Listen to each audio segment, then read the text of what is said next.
Hello दोस्तों। I hope आप सब बहुत अच्छे होंगे और आपकी प्रिपरेशन भी बहुत अच्छी चल रही होगी। आज हम पर्टिकुलर सेशन में आज हम 28 ऑफ मार्च के एडिटोरियल का डिस्कशन करेंगे। और आइए ज़्यादा टाइम नहीं वेस्ट करते हैं, थोड़ा सा आज डिफरेंट तरीके से इस आर्टिकल को डिस्कस करेंगे। और जो हमारे पॉइंट्स जो मैं पहले लिखता था मैंने उसको डायरेक्टली हाईलाइट कर लिया है स्टार से। डायरेक्टली आपसे वही शेयर करूंगा, आप उसको ही रिवाइज कर लेना, उसी को कॉपी कर लेना, and that will be end of the story. वहां पर खत्म आपका। इससे क्या होगा कि हमारी वीडियो भी शॉर्ट रहेगी, थोड़े में ही आपको मैक्सिमम इन्फॉर्मेशन मिल जाएगी। तो आइए शुरू करते हैं। पहला कि राम माधव ज्वारा जी है।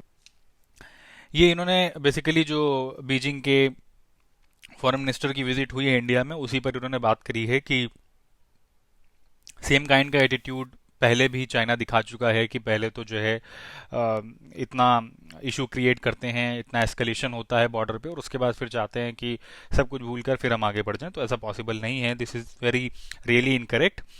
तो देखिए, यहाँ पर कुछ पॉइंट्स मेंशन करने वाले हैं और जो आप नोट कर सकते हो। तो देखिए, पहली बात है, यहाँ पर उन्होंने बोला है कि इंडिया ने अपनी पोजीशन बिल्कुल क्लियरली बता दी है कि it is about mutual respect, mutual sensitivity and mutual interest.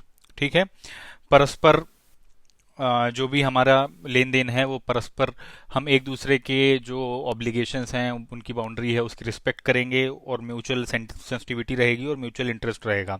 ठीक है, दूसरी चीज है, इन्होंने, आपको ये लोकेशन पता होनी चाहिए, सुमडोरोंग चो वैली इन अरुणाचल प्रदेश की लोकेशन यहाँ पर आपके लिए लगा दी है। ये है आपकी पर्टिकुलर वैली, सुमडोरोंगचू वैली। ये आपके अरुणाचल प्रदेश में आती है और ये मैकमोहन लाइन है। तो अगर इन केस की आपसे पूछा जाता है कि समडोरोंगचू वैली इज, फिर आपसे पूछ लेते हैं कि दिबांग वैली से किस तरफ है। ठीक है, जैसा 2020 में क्वेश्चन पूछा गया था कि पैंगोंग सो के रिगार्डिंग आई थिंक कि वो किस डायरेक्शन में आती है।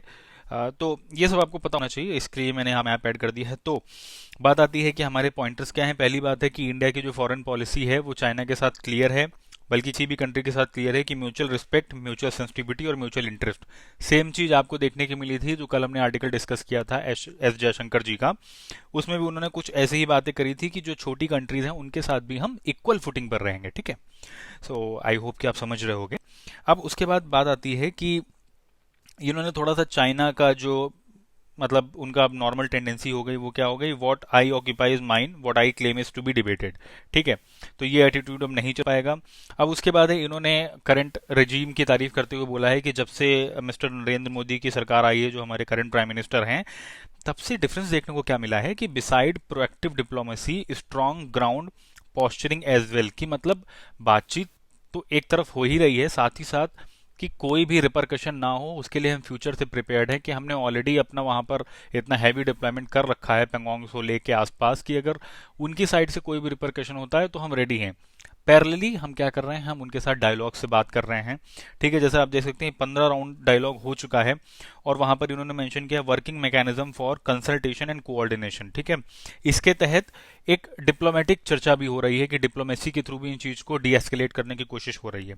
तो इन्होंने ये एक बात कही है, जहां पर मे बी हम मिस कर गए थे 1962 वॉर में, वो इसके लिए एक सफिशियंट आप यहां पर बोल सकते हो कि रीजन है। अब उसके बाद ये बात कर रहे हैं कि जो चाइना के फॉरेन मिनिस्टर हैं, ये पहले जाकर वहाँ पाकिस्तान की मिलिट्री परेड का पार्ट बने, उसके बाद OIC organisation for Islamic cooperation के तहत इन्होंने इंडिया पर बोला कि उनके कश्मीर एस्पिरेशंस को सपोर्ट करते हुए।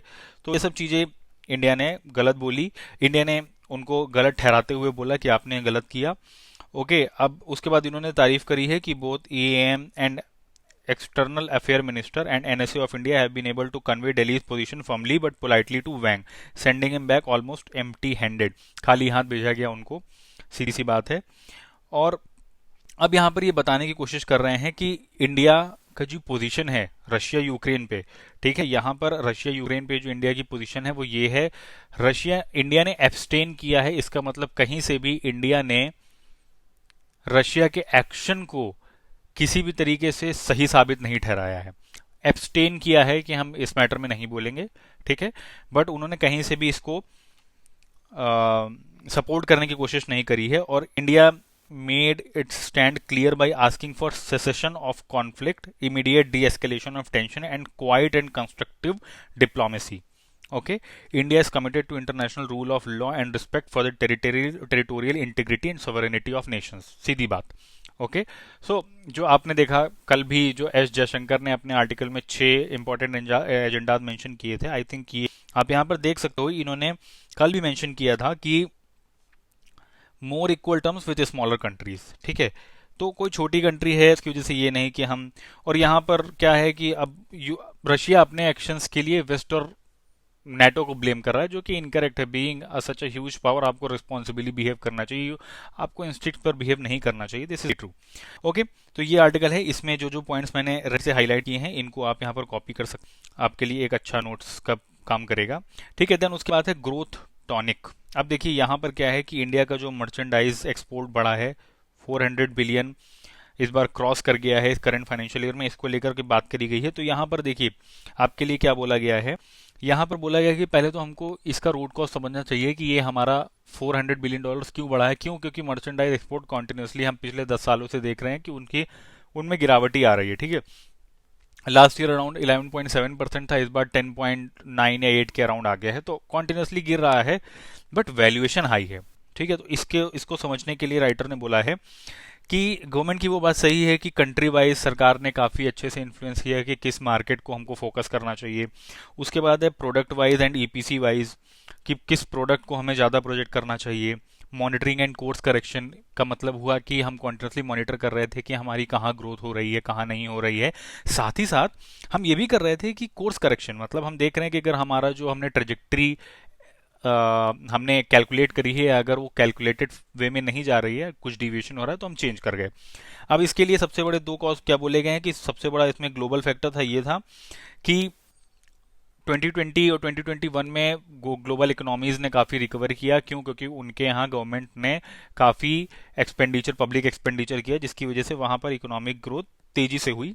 पहली चीज़, इकोनॉमिक ग्रोथ तेजी से हुई, उससे क्या हुआ कि डिमांड क्रिएट हुई. डिमांड क्रिएट होने से इंडिया ने अपनी सप्लाई को डाइवर्ट किया. तो जो ये इन्होंने बोला country wise, product wise, APC wise, वो इन्होंने इन्हीं मैट्रिक्स के आधार पर तो ही सोचा होगा. Okay, then easy amount of easy money available in the global economy. इसका मतलब है क्यों? क्योंकि हर जगह ही चीप हो गया था मनी. क्योंकि जब सरकार बहुत सारा पैसा मार्केट में उतार रही है, इसका मतलब क्या है कि पैसे की वैल्यू धीरे धीरे कम होती जा रही है. मतलब मार्केट में लिक्विडिटी बहुत हाई है, बहुत पैसा है मार्केट में, उसका फायदा उठाया गया कि इजी क्रेडिट अवेलेबिलिटी थी. आप देख ही रहे हो कि कॉन्टिन्यूसली गवर्नमेंट भी बोल रही है कि लोन देने की कोशिश हो रही है, होम लोन्स के भी रेट कम है. तो ये है कि मार्केट में पैसा काफ़ी है, इस समय लिक्विडिटी हाई है. ओके, देन उसके बाद अब क्या कर रहे हैं कि अब इंडिया को थोड़ा सा अपने कोर्स को चेंज करने की ज़रूरत है. और इस चीज़ को सोचने की बात है कि अब, क्योंकि कई सारे सेंट्रल बैंक ने अब धीरे धीरे अपना इन्फ्लेशन कंट्रोल करने के लिए, क्योंकि इतना डियर मनी, चीप मनी की पॉलिसी से इन्फ्लेशन हाई होता है, हेलीकॉप्टर मनी जिसे बोलते हैं. तो उससे क्या हो रहा है कि काफ़ी सारा इन्फ्लेशन बढ़ चुका है लगभग हर कंट्री में. उसको कंट्रोल करने के लिए अब सेंट्रल बैंक अपनी जो मॉनेटरी पॉलिसी है उसको टाइट कर रहे हैं, पैसे को वो वापस खींच रहे हैं मार्केट से. यहाँ पर एक इंडिया के लिए चैलेंजिंग पोजीशन आएगी, जिससे इन्फ्लेशन बढ़ रहा है, लगातार इन्फ्लेशन बढ़ रहा है. रशिया यूक्रेन कॉन्फ्लिक्ट से ऑयल के रेट्स बढ़ रहे हैं. ऑयल के रेट्स बढ़ेंगे तो अब वो सीधे स्पाइरल इफेक्ट आएगा, उसकी वजह से ट्रांसपोर्टेशन महंगा, और ट्रांसपोर्टेशन से हमारी जो रोजमर्रा की चीज़ें ट्रांसपोर्टेशन के थ्रू आती हैं वो भी महंगी होंगी. आप समझ रहे हो, ठीक है. और दूसरी चीज ये कह रहे हैं क्योंकि प्रोटेक्शनिज्म ऑलरेडी राइज पर था पहले से ही, कोविड आने से पहले से, और अब फिर से ग्लोबलाइजेशन पे इम्पैक्ट आया. क्यों? क्योंकि सारी कंट्रियां अब सेल्फ रिलायंस की तरफ देख रही हैं, वो आत्मनिर्भर जैसा जो कि इंडिया की थीम है. इंडिया खुद भी उसी तरफ बढ़ रहा है, सेम सब उसी तरफ बढ़ना चाहते हैं. तो आई होप कि आपको समझ में आया ये. अब होता क्या है कि इससे क्या होता है कि हमको अब क्या करना पड़ेगा, क्योंकि हम फिर इस तरह नहीं कर सकते, क्योंकि अभी जो हमने $400 बिलियन क्रॉस किया है उसके लिए रीजन थे, अब वो रीजन चेंज हो रहे हैं. ठीक है, तो यहां पर ये कह रहे हैं कि अब हमको कंपिटिटिवनेस देखनी पड़ेगी अपने एक्सपोर्ट में. अब हम ये कंडीशंस का फायदा नहीं उठा सकते, हमको अपने प्रोडक्ट को हाईली कंपिटिटिव बनाना होगा मार्केट के लिए. ओके, और यहां पे भी इन्होंने मेंशन किया merchandise exports are far from where they were a decade ago. ठीक है, तो ये मैंने इसमें पॉइंट्स भी रेड से हाईलाइट कर दिए हैं. आई होप कि आपको दिख रहे होंगे, आप इनको देखकर कॉपी कर सकते हो और आपको इसे इन्फॉर्मेशन एज अ नोट भी कर सकते हो आप। आई होप कि मैंने आपको आर्टिकल क्लियर कर दिया है। अब आर्टिकल जो हम देखेंगे ज़्यादा इंपॉर्टेंट है वो है from missile two meals. Okay, अब यहाँ पर क्या है, ये आर्टिकल की थीम ये है पहले कि यहाँ पर एग्रीकल्चर रिसर्च के लिए कुछ फैक्ट्स, अच्छे फैक्ट्स लेकर आए हैं। ठीक है, गवर्नमेंट के अपने रिकॉर्ड से फैक्ट्स आए हैं, गवर्नमेंट पब्लिकेशन से फैक्ट्स लेके आए हैं यहाँ पर। तो यहाँ पर सबसे नेसेसरी क्या है कि आर्टिकल स्टार्ट ऐसे होता है कि ये बताया गया है आर्टिकल में कि जय जवान जय किसान, क्योंकि जैसा मतलब आप देख रहे हो कि डिफेंस परचेजेस पे फोकस है, हमको डिफेंस सेल्फ रिलायंस करना है, हम जो हमारा रशिया पे इतना डिपेंडेंसी उसको कम करना है। सो ऑल दोस थिंग, उसके चलते जो है यहाँ पर बात आई है कि जय जवान जय किसान जो कि नारा दिया था आपके लाल बहादुर शास्त्री ने, उसके बाद जय जवान जय किसान जय विज्ञान, जय विज्ञान का नारा दिया था आपके अटल बिहारी वाजपेयी ने। तो उसी को इन्होंने एक आधार बनाते हुए कहा है कि पहली बात तो है कि हम सेल्फ रिलायंस फूड में हैं, होंगे, ठीक है, लेकिन हमको यहाँ कंपैरेटिव एडवांटेज लेनी है जिसमें हम स्पेशलाइज कर सकते हैं, स्पेशलाइज करना चाहिए। अननेसेसरी प्रोटेक्शनिज्म क्रिएट करके जो चीजें हम बाहर से सस्ते दामों पर मंगवा सकते हैं इंडिया में, उसको हमको अपने यहाँ महंगे दामों पर बनाने की जरूरत नहीं है। यही उन्होंने बोला कि significant comparative advantage, comparative advantage से यही मतलब है कि कंपैरेटिव मतलब कि आप दोनों को कंपैरिजन करो। आप घर में बना रहे हो दैट्स ओके, बट अगर आप घर में महंगा बना रहे हो उसके मुकाबले आप इंपोर्ट करके सस्ता कर लोगे तो वो करो आप। लेकिन आप जो कुछ ऐसा बना रहे हो जिसकी बाहर इंटरनेशनल मार्केट में बहुत डिमांड है, आप उसमें स्पेशलाइज करो। ठीक है, तो आप वहां से जो एक्स्ट्रा कमाया पैसा है वो कुछ उसका हिस्सा इंपोर्ट में डाल के आप उसको थोड़ा सा निगेट कर सकते हो। तो यहाँ पर ये कहने की बात है कि कंपैरिजन करो और जहां पर आपको ज्यादा एडवांटेजेस है उस सेक्शन पे अपनी स्पेशलाइजेशन बनाओ, पहली चीज है।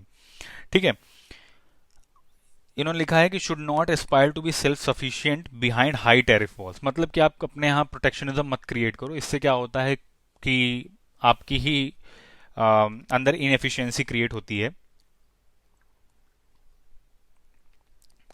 ओके, तो इन्होंने अब बात करी है एग्रीकल्चर रिसर्च एंड डेवलपमेंट। ये बोल रहे हैं कि अगर हम एग्री रिसर्च में इन्वेस्टमेंट करेंगे तो ही हम अपना, पहली बात तो है एक अपने जो एग्रीकल्चर सेक्टर में उसमें रिवोल्यूशन ला सकते हैं। रिवोल्यूशन कैसे? ये करने से क्या होगा कि हम हमारी जो लैब टू लैंड की स्पे जो मतलब लाइफ साइकिल है वो पहली बात कम होगी। उससे क्या कम होगा, इमीडिएट आपको बेनिफिट मिलेंगे। ठीक है, इन्होंने एक एग्जाम्पल देते हुए बोला कि आर&डी, ये बहुत सारी किताबों में लिखा गया है कि आर&डी अगर आप कर रहे हैं तो आपकी टोटल फैक्टर प्रोडक्टिविटी इंक्रीज होती है। फैक्टर मतलब आपका लैंड, लेबर, कैपिटलिज्म और एंटरप्रेन्योरशिप, ये चार चीजें होती हैं इकोनॉमिक्स के तहत, जिसमें आपकी इन तीनों में ही प्रोडक्टिविटी बढ़ेगी, मतलब इनपुट के मुकाबले आउटपुट बढ़ेगा। ठीक है, तो यहां पर अब इन्होंने बोला कि ग्रीन रेवोल्यूशन अपने आप में एग्जाम्पल था जहां पर हमने बाहर की चीज को हम अपनी कंट्री में लेके आए, हमने इंडियन एनवायरनमेंट के अकॉर्डिंग उसको सूट किया और हमने अपने यहाँ हरित क्रांति ले आए हम।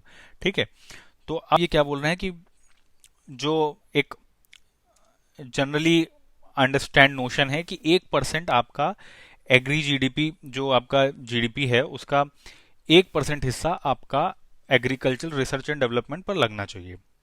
ठीक है, 1% of is agri GDP in agri research and R and D, मतलब आप अगर आप जितना भी पैसा एग्रीकल्चर सेक्टर में इन्फ्यूज कर रहे हो उसका 1% पूरा आपका आर&डी में ही होना चाहिए। बट ये कह रहे हैं कि हम अगर देखें तो 0.6% ऑफ एग्री जीडीपी, मतलब करीब करीब 0.6% ही एटमोस्ट लगता है। तो ये बोला इन्होंने इनसफिशियंट है। अब इन्होंने इसके बाद एक काफी अच्छा पॉइंट लेकर आए हैं ये कि आप अगर ये देखिए, ये बोल रहे हैं कि करीब करीब इकोनॉमिक सर्वे में ये चीज मेंशन करी गई है कि agriculture R and D and agriculture growth पर आप अगर कुछ भी पैसा डाल रहे हो on research also show that every rupee spent on agri R and D it's much better return. ठीक है, मतलब जो भी आप अगर 1 रुपए इन्वेस्ट कर रहे हो एग्रीकल्चर पे, एग्रीकल्चर रिसर्च पे, तो वो आपको 11 रुपए 2 पैसा बन के आ रहा है। ठीक है, और वहीं अगर आप जो आपके बाकी और जो कंजम्पटिव हैं उसमें फर्टिलाइजर सब्सिडी हो गया, पावर सब्सिडी, वो आपका डिप्रिशिएट कर रहे हैं, मतलब वहां रिटर्न ऑन इन्वेस्टमेंट बहुत कम है। ठीक है, और यहाँ पर आरओआई आपका बहुत हाई है। तो उन्होंने वही चीज बोला, यहाँ पर उन्होंने ग्राफ दिखाया कि आप ये देखिए कि करीब करीब 2.5 लाख करोड़ रुपए, ठीक है। इनकम सपोर्ट करीब करीब आपका ये 2 लाख करोड़ रुपए, ठीक है। 2 लाख करोड़ रुपए की आपने सब्सिडी दी, और आपने 2.5 लाख करोड़ रुपए जो है मनरेगा पे लगाए हैं, ठीक है। उसके बाद आपका यहाँ पर ये देखिए ना, टोटल फर्टिलाइजर सब्सिडी आपकी 2 लाख के आसपास पहुंच रही है। क्रेडिट सब्सिडी आपकी करीब करीब 60 लैक्स के आसपास पहुंच रही है। तो ये सब तो दिखाना चाह रहे हैं कि आप यहाँ पर जो इतना पैसा लगा रहे हो, उससे अच्छा है कि आप यहाँ पर पैसा लगाओ, क्योंकि आप अभी भी कई सेक्टर्स में सेल्फ इंडिपेंडेंट, आप इंडिपेंडेंट नहीं हो, सेल्फ रिलायंट नहीं। क्यों? जैसे इन्होंने एक एग्जाम्पल दिया है ईडेबल ऑयल का, जहां पर 60%, 55 से 60% ऑफ कंजम्पशन वो बाहर से हमको मंगाना पड़ता है, ठीक है। आप पता होना चाहिए कि मलेशिया और इंडोनेशिया, मलेशिया से इशू हुआ था 2020 2019 के समय, ठीक है। उसके बाद हमने इंडोनेशिया पर रिलाई करना शुरू किया। तो ये सारी आपको चीज़ें पता होनी चाहिए कि सबसे बड़े एक्सपोर्टर्स हैं वो पाम ऑयल के, ठीक है। अब वहाँ पर इन्होंने फिर प्राइवेट सेक्टर का, क्योंकि देखिए सीधी सी बात है, इन्फोसिस के चेयरपर्सन है मिस्टर गुलाटी, तो वो जानते हैं कि कैसी एफिशिएंसी आ सकती है प्राइवेट सेक्टर के इन्वॉल्वमेंट से। तो उन्होंने बताया कि कई सारी ये कंपनियां हैं, जैसे महिंद्रा एंड महिंद्रा हो गई, जैन इरिगेशन हो गई, ये ऑलरेडी अपना बहुत सारा पैसा लगा रहे हैं R&D प्रोग्राम्स में, और जहां इनका फोकस किस पे है, limited net sown area, depleting water resources, climate change, okay, nutrient rich food. तो आप देख रहे हैं ना, काफी विजनरी एरियाज में वो लगा रहे हैं अपना पैसा, वहां पर रिसर्च क्रिएट कर रहे हैं, वहां पर वैल्यू क्रिएट कर रहे हैं, उस चीज की बात करी गई है, ठीक है। अब इन बस यहाँ पर इनका कहना है कि सरकार को R&D पर ज़्यादा ध्यान देना चाहिए अगर को अपने इस चीज को साकार करना है तो, ठीक है। उसके बाद यहाँ पर एक आर्टिकल है, ये इसमें इंडिया का कोई भी यहाँ पर जिक्र नहीं है। आई डोंट थिंक ये ज़्यादा इंपॉर्टेंट है, बस कोई लोकेशन पता होनी चाहिए। बुशहर, बुशहर आपका देखो यहाँ पर, बुशहर न्यूक्लियर पावर प्लांट, इनका अकेला पावर प्लांट है ईरान का। उसके बाद ये आपका पर्शियन गल्फ में है, उसके आपको नेबरिंग कंट्रीज, ईरान की नेबरिंग कंट्रीज, ओके। अब यहाँ पर ये एक आर्टिकल आप और देख सकते हो, हालांकि मैं इतना कुछ इंपॉर्टेंट नहीं है, फिर भी मैं आपको एक यहाँ पर आपको एक ग्लिम्स दे देता हूँ। यहाँ पर बेसिकली ये बद्री नारायण जी ने ये लिख के बताने की कोशिश करी है कि जो यूपी का रिसेंट इलेक्शन रिजल्ट है, उन्होंने बहुत सारे इंटेल जशिया जो था आपका, उसको चकरा दिया है। जो बुद्धिजीवी थे उनको एक तरीके से अभी समझ में नहीं आ रहा है कि जो कास्ट बेस्ड पॉलिटिक्स थी, जो एक कास्ट के ऊपर चलती थी यूपी की पॉलिटिक्स, उसमें ऐसा कैसे हो गया कि दलित और महिला और मुस्लिम वुमेन्स, मुस्लिम मेल इवन, उन्होंने बीजेपी को वोट दिया, ऐसा कैसे हुआ? तो उस पर इन्होंने यही बताया है कि अब देखिए, इन्होंने सबसे जो इम्पोर्टेंट लेके चले लाभार्थी, और दूसरा इन्होंने गरीब कल्याण, जो इन्होंने इतना इस पर फोकस किया। इन्होंने बताया कि कॉन्जिक्यूटिवली प्राइम मिनिस्टर ने भी मैक्सिमम टाइम अपनी रैलियों में यही गरीब कल्याण और लाभार्थी शब्द का यूज किया। लाभार्थी, धर्मेंद्र प्रधान, इन सबको भी उन्होंने एग्जाम्पल लेते हुए कहा है। और गरीब कल्याण और लाभार्थी शब्द को यूज करके इन्होंने बेसिकली गरीब कल्याण से क्या बोला, वेलफेयर स्कीम्स पे इन्होंने अपना फोकस किया। इन्होंने और चीजों की बात नहीं करी, उन्होंने अपने केवल वेलफेयर स्कीम्स की बात करी, ठीक है। और लाभार्थी मतलब जो बेनिफिशियरी हैं, ठीक है। जो गरीब कल्याण मतलब कि जो भी इन्होंने जितनी भी उज्ज्वला योजना हो गई, आपकी प्रधानमंत्री गरीब Kalyan Yojana was instrumental in their win over the UP election. तो उन सबको यहाँ पर बताते हुए इन्होंने किया। उसके बाद इन्होंने बोला है कि हालांकि नोशन तो अच्छा नहीं है, बट इन्होंने बोला कि संघ परिवार ऑलरेडी कई सारे दलितों की हेल्प करने में लगा है। उसने जो हिंदुत्व की नैरो आइडियोलॉजी थी कि जो अपर कास्ट में ही केवल पहले थी, अब संघ परिवार ने उसको काफी हद तक बढ़ा दिया है, वाइड कर दिया है।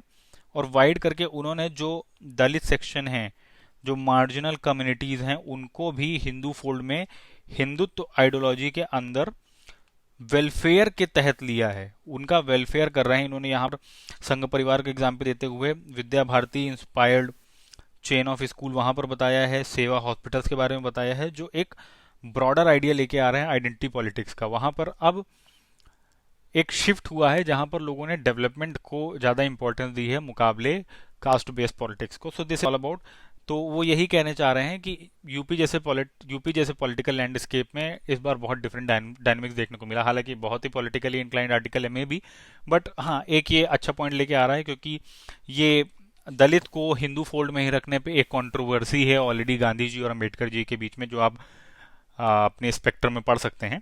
सो आपको वीडियो अच्छा लगा होगा, मैंने most of the points cover किए हैं, क्विक है, क्रिस्प है। आप इसको प्लीज़ लाइक एंड शेयर करें, और अगर जो भी आपको जानकारी लेनी हो तो आप प्लीज़ मुझे कमेंट सेक्शन में लिखकर पूछ सकते हैं। तो आई होप आपको वीडियो अच्छा लगा होगा। So thanks a lot for watching, let's meet tomorrow.